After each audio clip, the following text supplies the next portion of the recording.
Hello everyone, ఇది గణేష్ నిమజ్జనం part 2 అండి. మార్నింగ్ అన్నప్రసాదాలు అయ్యాయి కదా, అవన్నీ క్లీన్ చేస్తున్నారు. అలాగే ఈవినింగ్ ప్రసాదం కోసమని పులిహోర అంతా సెట్ చేస్తున్నారు. అలాగే లేడీస్కి బెలూన్స్తో 2 గేమ్స్ కండక్ట్ చేశారండి మా కమిటీ వాళ్ళు. ఇందులో అందరూ ఏజ్డ్ పర్సన్స్ కూడా పార్టిసిపేట్ చేశారండి. చాలా హ్యాపీగా అనిపించింది. అలాగే మా అపార్ట్మెంట్ అందరూ కలిసి 3 టీమ్స్గా డివైడ్ అయ్యి, జెంట్స్, కిడ్స్, లేడీస్ అందరు కలిపి 3 టీమ్స్గా డివైడ్ అయ్యామండి. డమ్స్ మ్యారేజ్ ఆడామన్నమాట. సో ఇందులో మా అన్నయ్య ఒక మూవీ నేమ్ మా టీం వాళ్ళకి చెప్తున్నారు. ఒకసారి గెస్ట్ చేసి మీరు కూడా కామెంట్ చేయండి ఏ మూవీ అనేది. సో మీకు నేను క్లూ కోసం అనేసి హీరో ఎవరనేది చెప్పేస్తానండి. హీరో వచ్చేసి నాగార్జున గారు అనమాట. మీరు కూడా గెస్ట్ చేసి కామెంట్ చేయండి.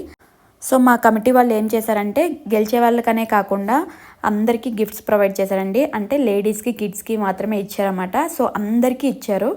చాలా హ్యాపీగా అందరూ ఫీల్ అయ్యారండి. ఎవరెవరికి ఏ గిఫ్ట్స్ ఇచ్చారనేది నెక్స్ట్ వ్లాగ్లో పెడతాను. అంతే. ఈ వీడియో నచ్చితే లైక్ చేసి సబ్స్క్రైబ్ చేయండి.